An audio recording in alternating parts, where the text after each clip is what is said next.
WFYI Podcasts, brought to you by Bloomington, home to the Indiana Hoosiers and over 200,000 acres of fall foliage in the Hoosier National Forest.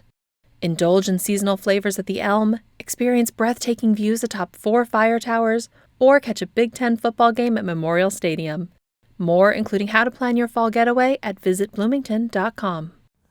WFYI Podcast brought to you by IU Auditorium, presenting Les Miserables for a limited engagement, September 24th through the 29th. Les Miserables, the timeless musical about love, courage, and hope as it relates to the survival of the human spirit. Tickets at iuauditorium.com.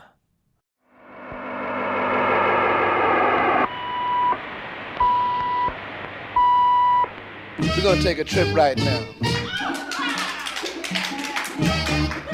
Like we always do about this time. This is a journey into sound. Break it down. I'm Kyle Long, and you're listening to Cultural Manifesto. On this week's show, I'll speak with the Indianapolis-based poet, scholar, organizer, and filmmaker, 2 Black. We'll discuss his book, Laundering Black Rage, The Washing of Black Death, People, Property, and Profits, co-written with Dr. Rasul Mowatt. 2 Black, thank you for being here. We last spoke in June of 2023 when you released your documentary, The Pendleton 2, They Stood Up. The film told the story of the Indiana political prisoners John Balagoon Cole and Christopher Naim Trotter. They were given de facto life sentences for their role in a 1985 uprising at the Pendleton Correctional Facility. As we get started, do you want to give any updates on the status of Cole and Trotter? Yeah, well, unfortunately, they're still locked up. That's the bottom line of it. So until that's resolved, the struggle continues. There's been positive organizing around their case. I don't want to give out all the details because that's kind of internal. But we're currently, I think that's the best way to push it right now. We're currently doing a fundraiser for their legal defense fund. Yeah, so we have their website that you can donate to, chuffed.org. Chuffed is spelled CHUFFED.org/project/free-Pendleton-2. As you mentioned, we're here today to talk about your new book, Laundering Black Rage, The Washing of Black Death, People, Property, and Profits. It was co-authored with Rasul Mowatt. This is a complex book that explores a lot of difficult subjects. A large percentage of the book covers the history of capitalist exploitation on the African continent and the exploitation of Black people throughout the Americas, from slavery to colonization on into some of the present-day things that are happening. I want to start by asking you about the theme or premise of the book. You argue that the capitalist system and their government functionaries co-opt the rage of Black communities, rage that is expressed through protests, rebellions, and uprisings against injustices, state violence, and oppression. They co-opt this rage and develop a means to monetize it in ways that disrupt social progress and empower the system that the rage was originally directed at. I know that's a simplistic description, but is that a fair analysis of the book? Yeah, I mean, I don't even need to answer the question. Okay. Yeah, I guess the only thing I would say differently, and then you can go to the next question, is just we struggle with the word co-optation because I think laundering, what we're trying to get at, is something maybe even worse than co-optation, like an actual means of governing people's rage, to, like you said, to then take it as a threat and then use it against them as a means of keeping them within the very framework that they're pissed off about.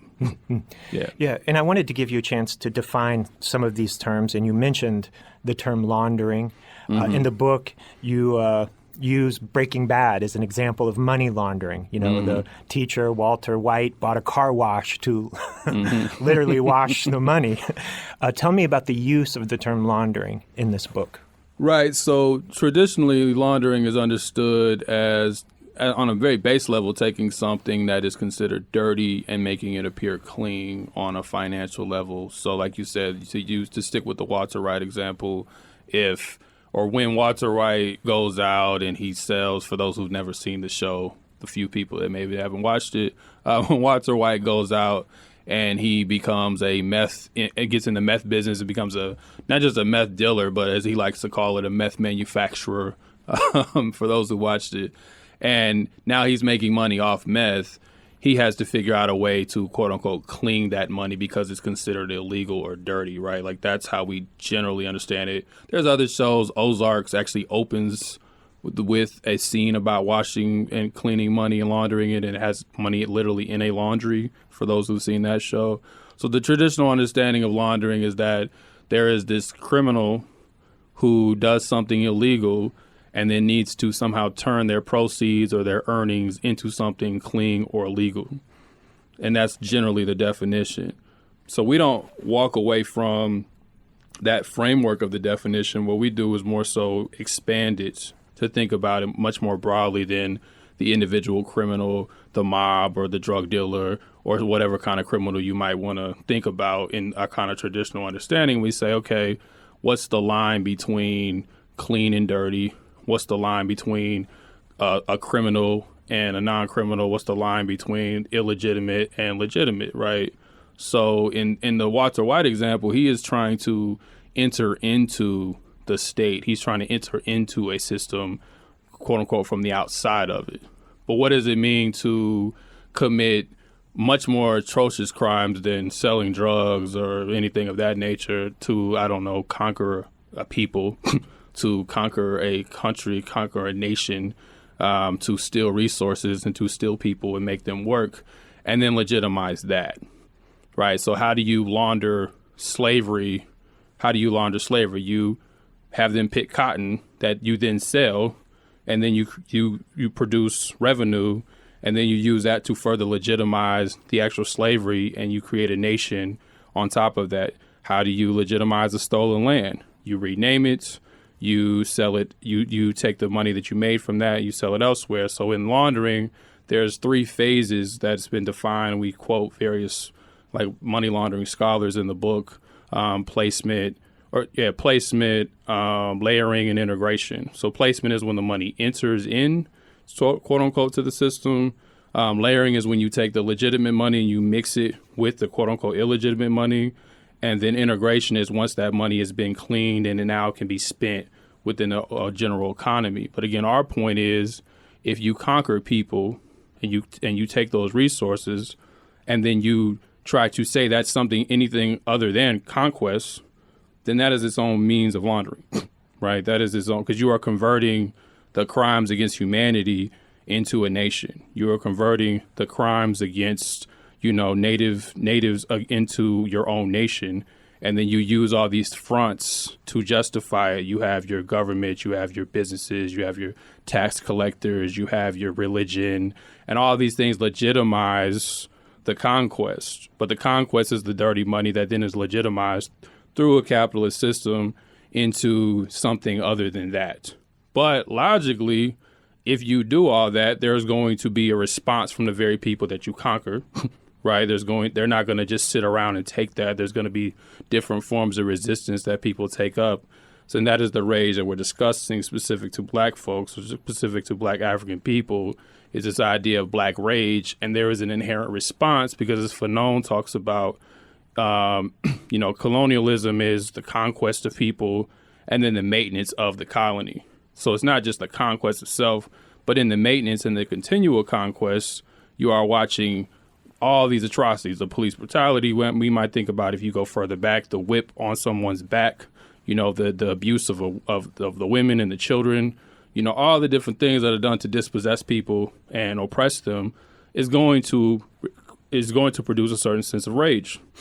So once that rage emerges, so our argument is that very rage then must be cleaned, just like the conquest, to then serve the actual conquerors, to serve, as we call it, white capital. Like, that's the general argument, if that makes sense. Mm-hmm. You give many examples of this throughout the book. One that I wanted to mention and ask you about is this moment when the Black Lives Matter and defund the police movements are at their height. You write that there was a windfall of profitability for policing in the United States during that time. How does that example correlate to the theme of the book? And anything you want to share about that?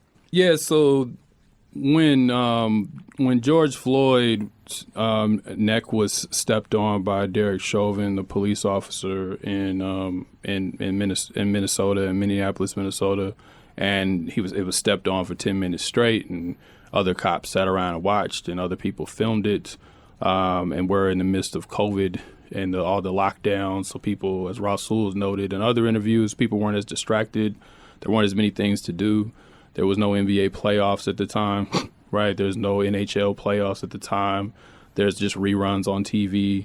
We're not going to work as often. All these different things. A lot of people are unemployed. So all those factors contribute to it. So when that happened, we saw this explosion of rage on the streets that I think that we would say starts with Black Rage, but obviously, as we say, Black Rage is contagious. It doesn't just stay to Black people. It inspires other people to come out, and they were outraged at this murder of George Floyd, and not just that specific murder, but all the things that preceded that moment. You know, all the other people who had been killed by the police and all the other forms of oppression. They made that kind of a culminating moment. So as that's happening, you see literally like that happens May 25th, 2020. The first few days of January, the first few days of June, the Democrats are able to raise, the Democratic Party is able to raise $115 million in the first 4 days of June, actually. And we're able to raise $392 million through Act Blue in the month of June. That's the most they had raised all year. It was a fundraising record at the time. And you also see this major jump in philanthropic dollars. So in 2019, there was $5.7 billion in what's considered like racial equity funding. In 2020, there's $16.5 billion in racial equity funding. And you see this in other ways. There was a study we quote, the market response to racial uprisings. And that actually talks about how they tracked from Trayvon Martin in 2012 to George Floyd in 2020 and in between other like what's considered high profile police killings. And they found that police and then the companies that produce equipment for the police, whether we're talking about cameras, shields, guns, etc., the firms that make those, they saw their profits go up after each high profile killing. And in 2020, they saw the most that they had ever seen. It says the police firms experienced a 7% point increase in stock prices relative to stock prices of non-policing firms and industries during the 3 weeks following the Black Lives Matter related events. In the 2 years following is attributable to an increase of $1 billion in sales. So literally when a body gets dropped, you're actually seeing money go into the police, go into these companies, and you're also seeing all this money go out to create these programs and by the Democratic Party. But our overall point is, despite all this money that comes out, these issues don't get resolved. So as of 2023 was the most that police had killed anyone, like the most police killed more people in 2023 than they've killed anyone in the last 10 years. And 2024 is on a pace to surpass that. So police killings of people have not went down. Police killings of Black people have not went down, right? Here in Indiana, Black people are 5 more times likely to be killed by the police than white folks. That's above the national average, where we're about 2.9 times more likely to be killed by the police. So all this money rushes in, and then you see all these different programmings, and you know, this is where I guess my role in life comes in and being an artist, and I'm seeing even my own friends doing these different programs related to Black art and expressing our rage through our art, and we're given these platforms to talk about diversity and all of this. But at the same time, like the actual material conditions that brought us in the streets are not being changed. So then that's what I'm saying, that rage then becomes a means where all this money can be put into the system, and then it can wash that rage into directions that do not actually address the material conditions, do not address why people are mad in the first place. And now it becomes more about, you know, how to get a Black person in a high position, or how a company can hire more people here. And now we've seen that a lot of those programs that I knew even then weren't going to last have been gotten rid of. Like CNN just got rid of their diversity department. A lot of companies have gotten rid of them, or they've fired their chief diversity officers because all of that was to pacify it in the first place. Organizations have emerged since 2020 that some still exist, even here locally, that I think do some of that pacifying as well, where now Black Rage becomes converted to let's just have a day for Black joy. Let's just have a day to have fun. But the material conditions themselves are not being addressed. And that's our fundamental argument is you can do those things if you want, but to say that those things are going to be some kind of liberation, which is how they're often marketed, they don't address those material conditions. If police killings have went up, despite, the top 50 corporations pledged $50 billion, and police killings have went up, police have gotten more money, Black people have gotten poorer, inflation has went up. How do you explain these things? But they raise all this money off our rage, yet more of us are dying. We don't have any more money. And only the people who really benefited from it were the more upper class people within the black so-called Black community, the Black elite, as we talk about in the book. Those are the people that often received a lot of those projects and a lot of that racial equity funding and things of that nature, while the masses of Black people did not benefit. So the people who've taken that money, and I'm not judging them because I got my own fellowships and I've gotten awarded things just like everybody else. So like we note in the book, we're not above it. We were all involved in it. But we had to ask ourselves, including me, what does that really mean if at the end of the day, none of this has happened? So that's part of the laundering, and that's part of the conversion, is all this rage swept in, and then on the other end of it, the material conditions is not addressed, all this money's been thrown in, and then in many ways, some of those programs were even cut. They were never really fit to work anyway, but here we are.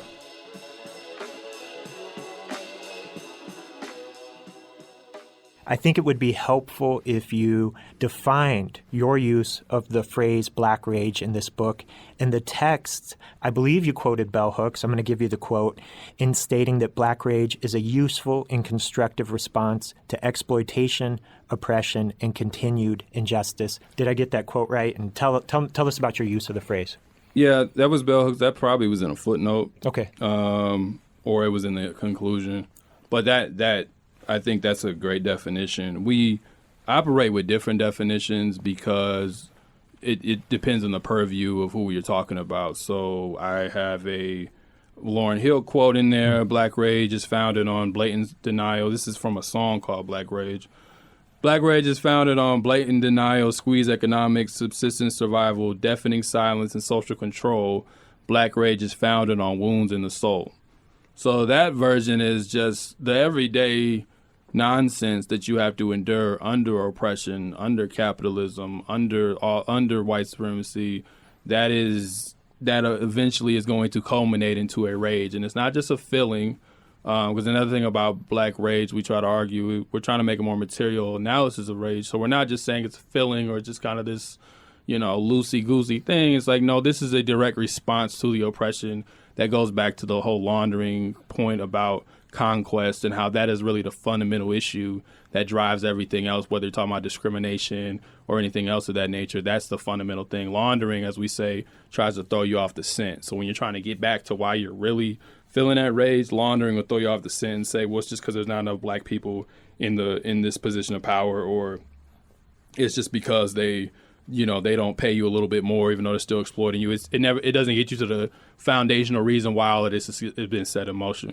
We also talk about, I think I wrote in chapter 1, Black Rage, the omnipresent force radiating throughout the anxieties of the state is a boundless threat to the capitalist order. Now, that might sound abstract, but that's saying that Black Rage is also, from the perspective of the enemy or perspective of the oppressor of white capital, is something that can't quite quantify. Because you don't know when it's going to arise. Because daily you're doing these things to people. Daily people are being exploited. Daily people are losing jobs. Daily people are being brutalized, murdered, displaced, dispossessed, etc. When are they going to respond? You're trying to figure that part out. So sometimes it becomes almost a moral panic where anything that even identifies that, okay, maybe Black people will, rise up, even when we're not even doing that, even when we're really just asking for like a better situation, we're not even really that mad. it gets identified as rage, and then that's when the repression gets laundered into it. Oh, we need more cops. These people are so angry. Oh, we need more of this. When we were maybe not even that mad, right? But so it's omnipresent for them because they don't really know how it's going to show up, but it's understood that if it does show up, it's a threat to our ability to make profits.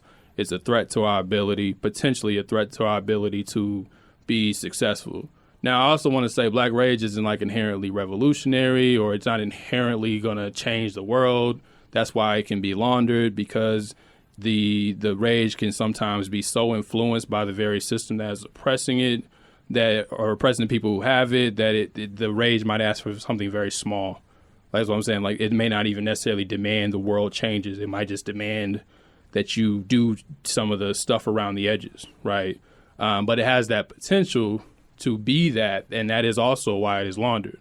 So then lastly, Rasul writes, because rage directs us to the lead in the water, the shot child, the infant biting rats in the apartment complex, the closed public schools for the sake of a charter school, the ever increasingly high rent, the demolished hospital in the organized abandoned neighborhood, right? So his argument is, and it goes in conjunction with what I'm saying as well, is like, or I should just say our argument is, rage isn't just what happens to you as an individual.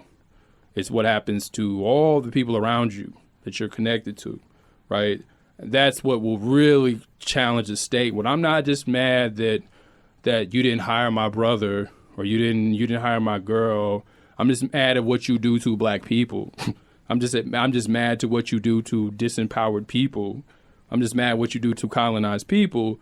That level of rage is nearly impossible to control, because it doesn't really have any bounds. That goes back to my point, like it being kind of boundless, and it's not simply, oh, we just need to take care of your family and you'll be okay. No, you need to take care of everybody. It's hard to bargain with somebody that's that like 10 toes down. Tell me about the origins of the book. You mentioned the killing of George Floyd in 2020 and the subsequent uprisings that happened. At what point did you start working on this book? How did the events of 2020 influence the writing? And what are the origins of this project? Yeah, so I do want to lift up locally. I want to lift up the killing of Drajon Reed, who was killed May 6, 2020. If people remember that, and that did cause a bit of rage, not nearly as much as what we end up seeing with George Floyd, because that became a national, really international story. Drajon Reed also didn't fit the cleanest profile that a lot of people unfortunately want, where the victim is perfect and they're so super sympathetic or whatever. Which for me, that I don't need that. So Drajon Reed, for those who don't know, was being chased by the police. He goes live on Facebook, and I think he was a military vet. Sounded like he did not want to go back to prison. I think he had been locked up before. He's kind of talking about this on his Facebook Live. He eventually lands at the library on the northwest side off 62nd in Michigan, one of the public libraries. He gets out his car. He starts running. The police officer, who I believe was told to stop pursuing, continues to pursue him, chases him.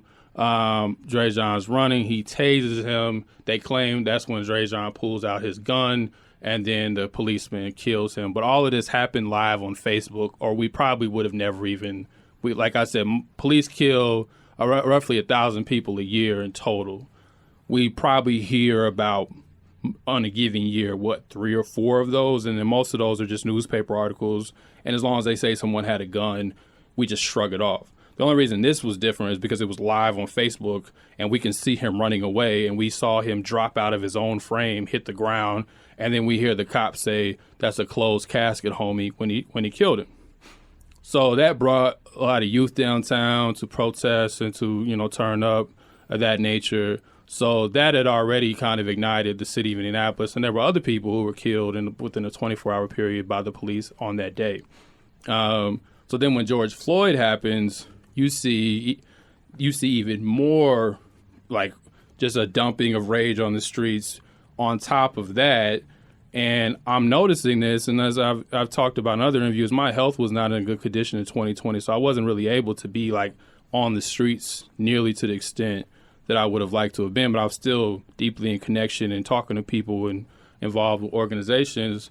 And I'm noticing, like, one of the first things that happened in Indianapolis was, people were downtown protesting, rocks were being thrown through windows. It was dangerous for the status quo at this time. And then there's this idea of doing a mural for Black Lives Matter. And I don't think, to be fair, before I go any further, I'm not knocking any one individual. I think people meant well, but intentions are not always enough. But there becomes this conversation about doing a mural. But this mural was inspired originally by Muriel Bowser, who was the mayor of D.C., who is not someone that we should be inspired by. I mean, she has very draconian policies. Currently, they just passed a new crime bill, and as we know in the book, she had her own version of stop and frisk. She's a disciple of Mayor Bloomberg, the billionaire, former mayor of New York, who had the most famous like stop and frisk policy. So she has this mural of, called it the Black Lives Matter Plaza, that was in D.C. that was en route to the White House, and it was kind of as a means to troll, President Trump at the time. And that becomes an inspiration for others. So they wanted to do it here. So the city council approves the site for it to be done. Urban League funds it, and then CICF funds it as well. So that became a bit of a debate amongst some of the artists here locally, because I know I was involved in some of those debates, and there was even a petition that was originally against this mural. But eventually, after some arguing and stuff, people kind of collapsed around it, right? And we're like, it's okay, it's innocent, we still have other work to do. But the main energy from 2020, as we see today, was mainly sustained from that mural that leads to an organization by the name of Gang Gang, that leads to an exhibit that goes to Newfields. And that becomes kind of where a lot of the money, when we look at where the money went, it went towards the arts. And, Kyle, being in this city for so long, the arts had never seen as much support and money as it did until Black people got that angry. And then you start seeing murals at the airport. You start seeing more murals around the city. And Black art seemed to be one of the major solutions to kind of calming the rage. But again, the material conditions do not change, right? And I have a story. It's admittedly an anecdotal story. When I had a performance, just to show I'm not like separate of all this. I had a performance at Newfields in, I believe, at the beginning of 2022, and I was 23 at the beginning of 23, and I was doing it for Martin Luther King Day. I think one of the artists who had something just asked me to be a part of it, and I did my poetry walking out, and these two Black workers come and talk to me like, yo, it's good to see Black people in there. At the same time, this exhibit by the 18 Collective was showing, and I was like, well, it's good to have this in here. And I was just kind of talking with them, and they was like, honestly, since 2020 and since all this has came in, and since they brought that, they're like, we don't have no problem with that display of art, but things have gotten worse. That's what they told me. And they said they tried to start a union, and that was blocked by Newfields. Now, again, I can never prove directly, what happened. That's why I know it's an anecdotal story. But it was interesting, like, talking to the workers, the Black workers at the actual museum did not feel the conditions had changed, even though there was a display of Black art on the wall that everybody on the outside got to say was representation, and we feel good to see ourselves on the wall. But the people who manage the walls, who have to deal with all the disgruntled customers that come into a museum, didn't feel things had gotten better, actually felt they had gotten worse. And I don't think that, as I note in the book, I don't think any of the artists were aware of this or whatever, but this is sometimes what happens when you just talk to the people who work at these places. They'll tell you what's going on. I don't think they're aware of this. I don't think they were purposely trying to, save face, but it just shows you how on one scale you can say, oh, there's all this progress being made, but then you have these Black workers who who are most affected by this position, by this place, do not feel that's happening. But for me, that was a reason I put it in the book, is that was a microcosm of a larger problem where you sometimes have Black people who are in more elite spaces, and we believe our success somehow trickles down to the rest of the masses of Black people. And that's just been found out in many cases to not be true. So you can have a Black president or or even the Newfields after. And the reason I highlight Newfields also, I forgot to say, is because Newfields was accused of being racist because they said they wanted to preserve their core white audience, right? So this display of black art was kind of a PR, like rehabilitation project for them. As we know, or some people may know, all of this eventually falls apart. The relationship between those entities, the black artists and the organization and Newfields, eventually breaks up. The black president ends up leaving, or the CEO ends up leaving, and that's whatever. But again, those are somehow supposed to be issues that are related to the masses of us.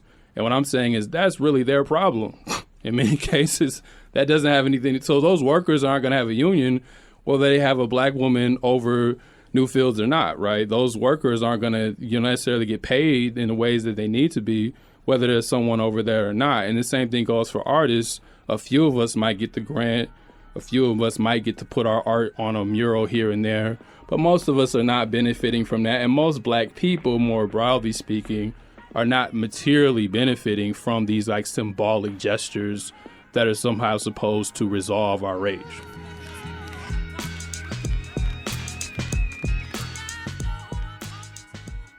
In the introduction of the book, you specifically mentioned during the COVID lockdowns, many businesses downtown boarded up their windows. You specifically referenced the murals that the Arts Council commissioned on those boarded up businesses. You just commented on this. You also mentioned the Black Lives Matter mural that Gangs sponsored on Indiana Avenue.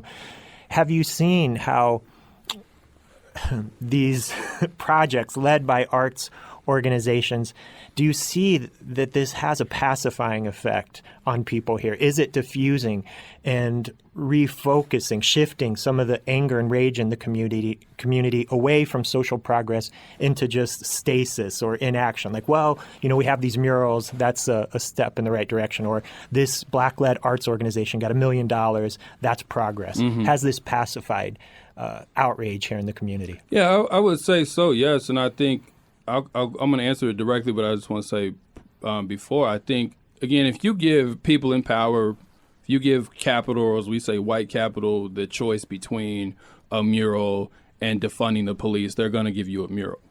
That's just how because it's what's more threatening. If you give them a choice between affordable housing and a grant for a few black artists and a few pilot programs, or one of us gets to see what it's like to have a salary for a year or something, which is a real program, like, they're going to fund that, right? If the choice is that simple, this is just how it goes. And it's not because there's a conspiracy or they're trying to even crush the black rage. It's just within their interest to maintain the status quo. It's always in the interest of people who have money and power to maintain a status quo. And under capitalism, it is a status quo that is revolved around their interests. Right, it's not revolved around the interests of most working people. So that's going to happen regardless. So yes, it's going to have a pacifying effect if most of the money, resources, and energy is geared into, black art on a wall, as opposed to, material conditions. Now, am I saying that those art organizations, it's their responsibility to resolve all material conditions? No. But at the same time, I think you can look at the city and see that there's less interest in maybe things related to police killings or related to, in proxy, just general racism and white supremacy. It's not that there's no one doing anything about that. There are definitely people doing great work, and I don't want to, act like I'm just saying this and everybody's lazy. No. But that's not where the energy, in my opinion, is going, particularly for the arts. I can't speak for all black people in the city. But particularly for the arts, that's not where the energy is gone. It's gone towards getting grants. It's gone towards these events. And there's a lot of people celebrating kind of, I would say, a bit too excited about their own success in relationship to the rest of black people. And I don't, and again, I know I'm probably sounding harsh, and that's fine. But I think the issue is we're often not confronted with these things. I remember I once talked to I'm not going to mention any names, but someone who I consider myself cool with, and this is actually when that mural was being discussed, and we were talking about, okay, is this really going to resolve the issue? And they effectively said to me, like, we we just need to be in position when the white guilt money starts rolling down. We just need to be in position to get it. You know, that was the conversation. Now, again, I'm not going to say who said that because I don't want to put anybody on blast, but I don't necessarily think that was a outlier from how a lot of us have felt. But again, this is not just about us being greedy or whatever. Another quote we had from, I believe it was from Toni Morrison, and she talks about, and it was one of her characters in one of her books was talking about how for white people to understand the thing, they had to pity it first. That's not the exact quote, but it was basically to that nature. So there's also this incentive where we kind of have to play to the guilt, play to that kind of sentiments, play down our rage and more just talk about our sadness and our hurts. And that will kind of bring about the rainfall. But the thing is, it's the rage of the masses that forces those people to throw down that guilt. If it's just me writing a grant and there's no pressure, I may not get it. But if everybody on the streets is mad, oh, now we want to act. Now we want to do something. And we see this in politics all the time. When it gets bad, when it looks like you're going to lose, when it looks like we're going to lose power, when it looks like things are being threatened, we always see this money come through. And this is where, even though we're talking about Indianapolis, the book doesn't really focus mainly on that. The book tracks these kind of examples historically. So you can go to the 1960s and look at the Ford Foundation and CORE. You can go overseas and look at how the CIA was involved in, creating fake rage against Lumumba to help overthrow him and eventually assassinate him. Right, like. This is done much more broadly than just Indianapolis and just our little art scene. Like, this is a counterinsurgency strategy that the arts have played a role in many cases. I mean, the CIA used to send black artists across the world during the Cold War, like Louis Armstrong, to play trumpets and stuff in these other nations to sway people against the Soviet Union, regardless of how you feel about that, but also to promote this idea that there was more progress than there was actually being done. But like we know in the book, it was the rage that forced that progress more so than some kind of diplomatic, acquiescent approach, right? So that you come back to here, you're facing a similar thing, not nearly on that scale, of course, but just that, people complain about the money drying up and how these corporations are not living up or these foundations are not living up. Well, the rage ain't there for you no more. So they're not going to keep pacifying you and bribing you no more, right? Unfortunately, that's just the reality we live in. I know it sounds harsh, but that's just the reality we live in. So things will go more back to what they used to be, where we didn't get a lot of money.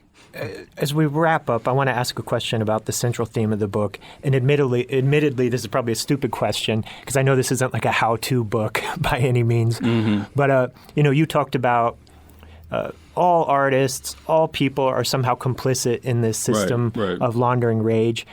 How can we be more mindful to kind of not let ourselves so easily be co-opted into these systems of laundering rage? Yeah, I think you need to be a part of something bigger than just yourself anyway. You need to be in some kind of organization that has some actual goals that, I would argue are in opposition to the status quo of things, right? Like, that's number one. So we need to eclipse ourselves with this kind of individual notion that we can be superheroes that enter into something by ourselves and change it by ourselves. That's not realistic.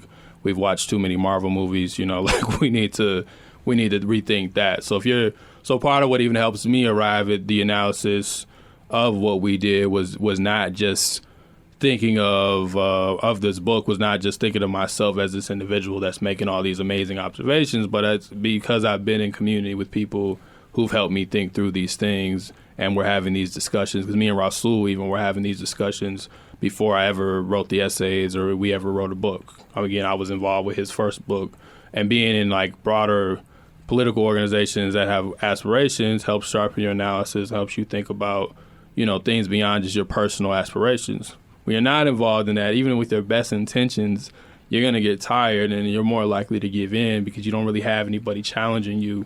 So you might be the worker at the job that's keeping away the worst ambitions of an employer, but what else are you involved in? So Second point, we talk about reverse laundering. Reverse laundering, so that, like we talked about at the beginning, laundering is to take something that is dirty and make it appear clean. Take some kind of entity, make it appear clean. Reverse laundering, or another way of thinking about it, laundering is to take something that's illegitimate and make it appear legitimate, right? So reverse laundering is actually taking something that is legitimate or clean and like using that to actually fund the illegitimate thing, the dirty thing, whatever.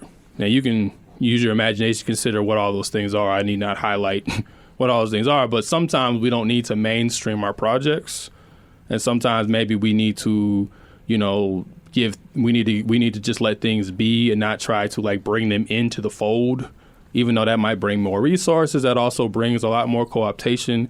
It brings a lot more corruption, you know, and it takes it out of the hands of you who already have limited hands. If you're in again, we're saying this is a conquered situation, you already have limited power anyway. Why always try to mainstream it and bring it into the main thing?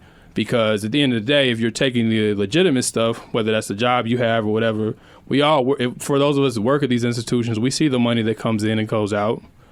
We don't always have to enrich ourselves. This is where individual personal choices do matter. That money can go, or even if it's not money, whatever the resources are, they don't always have to go exactly to the thing that maybe they've been earmarked to go towards, if you know there's other needs that people have. You know, and how do we get the resources that pass through our hands to get to the people who need them and the communities that need them, that don't require you to lie or to, you know, BS about it or make yourself the face of it? How do you just find a way to address material conditions and to transform material conditions with some of the resources that flow through us? Because that's the thing about capitalism in general. There's only a few capitalists, so most people have to work, and therefore most of these things have to pass through our hands. So if that's the case, your labor has power. What can you do with that labor? What can you do with those positions that we have? And that's why it's best to be in groups and not just yourself. What can you do when those resources come through? How can you funnel them to things that have been delegitimized by society, that have not been given the necessary need, and as opposed to always trying to mainstream that and turn it into an industry that will then create a bunch of interests that sit above the interests of the people who probably need the resources the most. Anything I didn't ask you about the book that you would want listeners to know? I would just say read the book. I mean, there's a lot we didn't touch on, but that's any interview, because if we touched on everything, we would just be sitting here reading the entire book. Yeah. So that's whatever. I think the only thing, we kind of got at it a little bit, but I guess the only thing the book is very critical of is like black capitalism.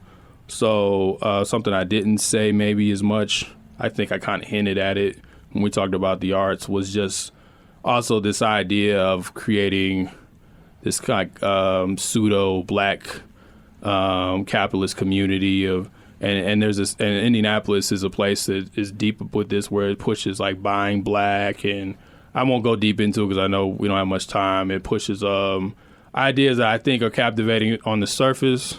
And I'll just say, if you do get the book, read chapter 6 and how we kind of dispel the idea of black capitalism, and more specifically the idea of Black Wall Street, and how that wasn't maybe what we've been told to be. And we should interrogate this idea that a few small businesses can somehow fight against like multinational corporations, and maybe we should try a different approach that isn't just, you know, bound by that. That was one of the most interesting chapters in the book, too. And I know we barely scratched the surface of the book.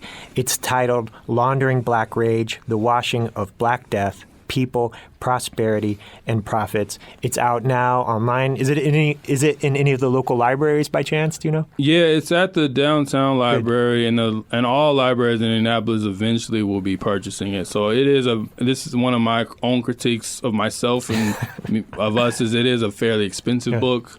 You can get it, I think, 20% off. I'll give you a link or whatever, but it's not the cheapest book. I mean, it's not like $100, but it's not $15 either.